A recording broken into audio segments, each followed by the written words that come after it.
Today I wanted to talk about the most frustrating part with the retro collection. If you have a figure like the Dark Trooper, he fits in probably closer to Star Wars, maybe early days of Empire Strikes Back.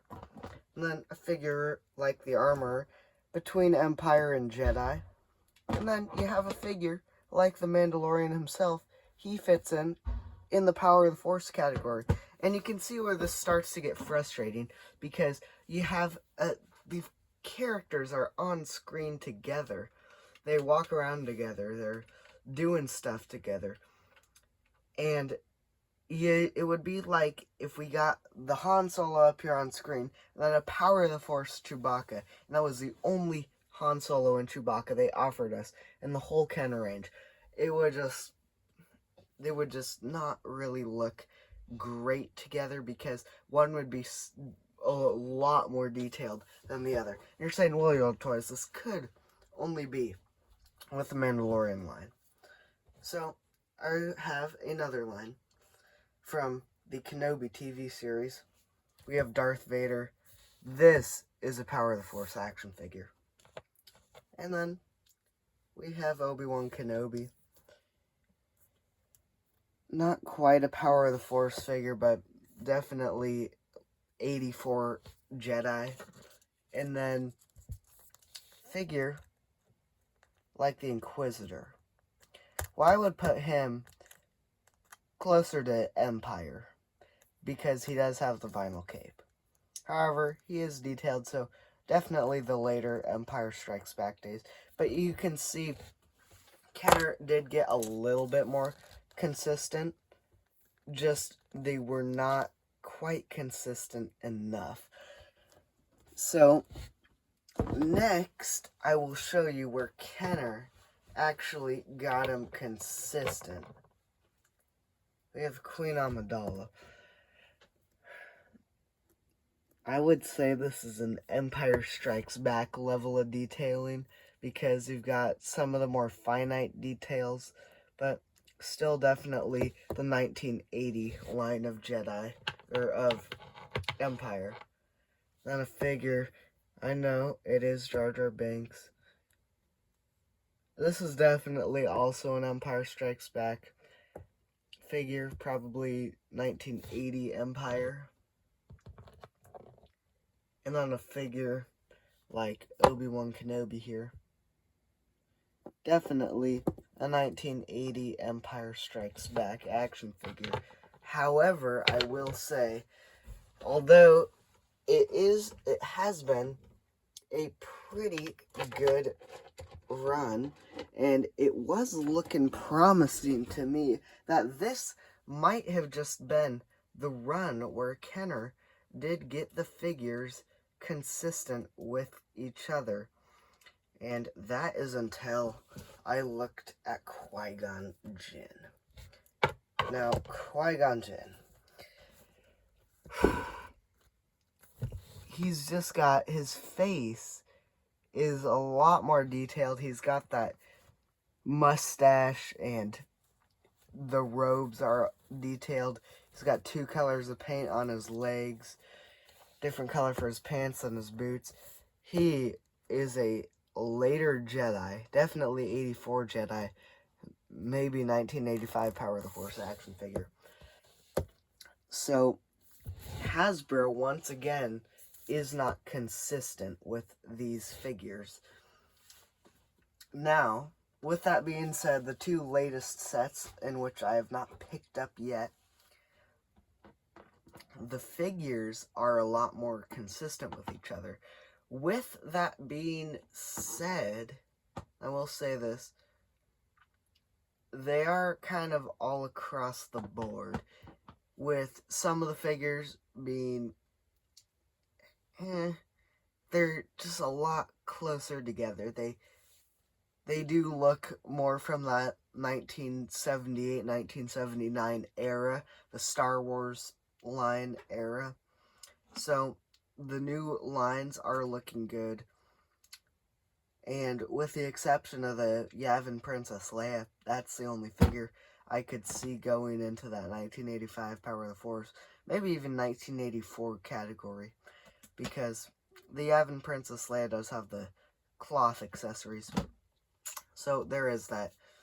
Hasbro, this was not a problem in the beginning, but with that being said, in the beginning with the retro collection, they were just taking action figures like Bosk here, and they were just doing a 3D scan of him, 3D scanning his weapon, and putting him out as a figure.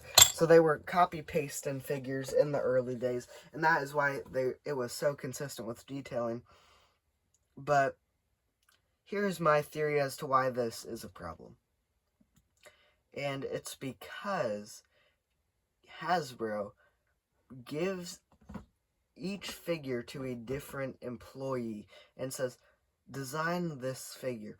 Instead of having one employee, the employees look up Kenner Star Wars, and maybe one of the employees that is tasked with it sees the Bespin Luke Skywalker and says, okay, I'm going to go for this level of detail. Maybe another one will see the Power of the Force Luke Skywalker and say, okay, I'm going to go for this level of detailing. Maybe one sees the 1984 Han Solo in his trench coat and says, I'm going to go for that level of detailing. So I think that is why this problem occurs, is because Hasbro divvies up the work to a bunch of employees. Once again, nothing wrong with that, but if they had a conference, just a meeting, and said, okay, we're going to go for this level of detailing right here, then I don't think this problem would be as problematic, but they're still great action figures. Yeah, they're a little glossy, they feel a little rubbery, but overall, not really bad. I'm not complaining or anything.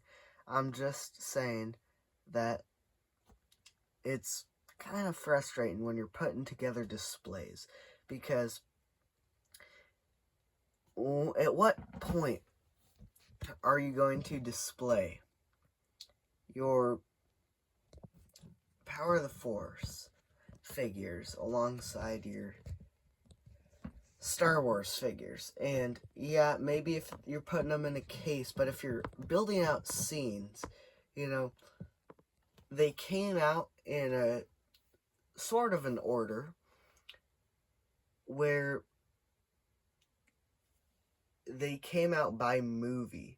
So you are more likely to build scenes like the Cantina, the Hangar Bay, maybe the Death Star, and you got all those figures kind of all at once almost.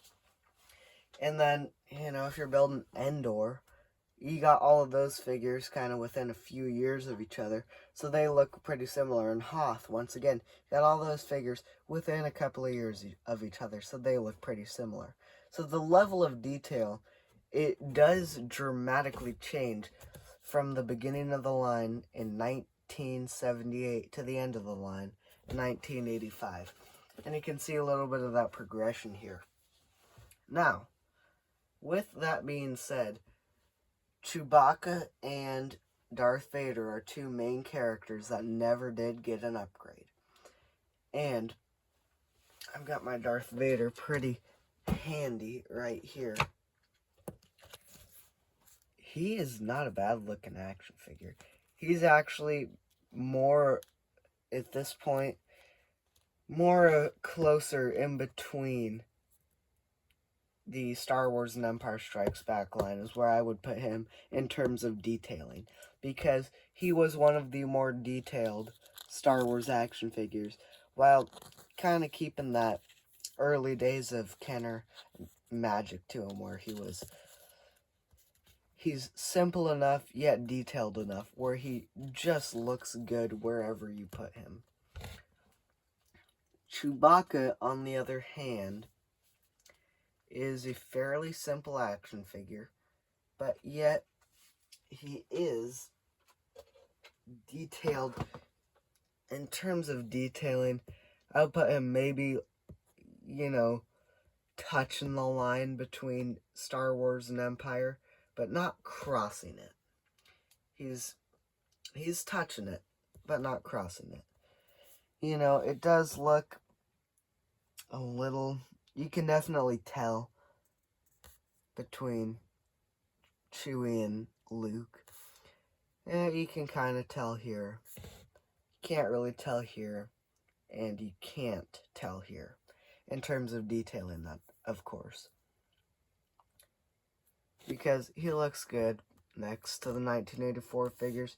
He looks great next to the Empire Strikes Back line. And he looks perfect next to the 1978, 1979 action figures. Now, that's really all I have for you guys today. Just thought I'd do a video on details and stuff like that.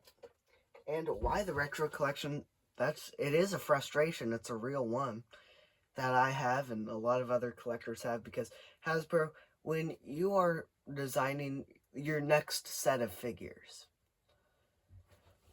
if there is a Hasbro employee watching, please bring this up, because I know a lot of fans would really appreciate it. It's not a necessity, it's just something that fans would appreciate if Hasbro grouped them all into one kind of era of the Kenner Star Wars range.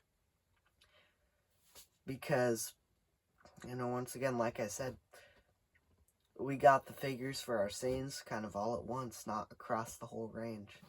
And while Power of the Force was supposed to give us figures from each movie, Stormtrooper Luke was really the only figure that we got from Star Wars. Maybe Imperial Gunner. I don't know. Imperial Gunner is a debated figure, whether it was from Star Wars or Return of the Jedi. But he did appear in both movies, so which one was it? You can count him as a Star Wars figure. I'm not going to blame you if you do. But the point is that Power of the Force used 15 figures on Return of the Jedi. 15. So, that's 15 figures. And like I said, we only got Imperial Gunner and Luke Stormtrooper. And Luke Stormtrooper, when he has that helmet on, he's not a super detailed Power of the Force figure. He's really not. They pretty much took the Stormtrooper body, you know, made a new Luke face, and made a new helmet accessory. They gave him the Stormtrooper's blaster. They didn't make a new blaster for him, which they didn't need to. And he's not any more detailed than the regular Stormtrooper is. And Imperial Gunner, he's more detailed for sure, but you know, once again, a pretty simple action figure. So he does look good. Now, of course, the figures do look good next to each other, but it would look better in displays if you didn't have to display a vinyl cape next to a cloth cape, if you know what I'm saying.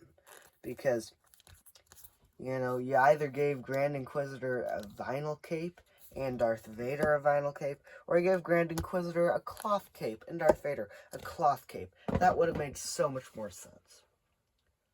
Ladies and gentlemen, I digress. If you haven't already, please remember to like the video and subscribe to the channel. That is the best way that you can support us here at Your Old Toys.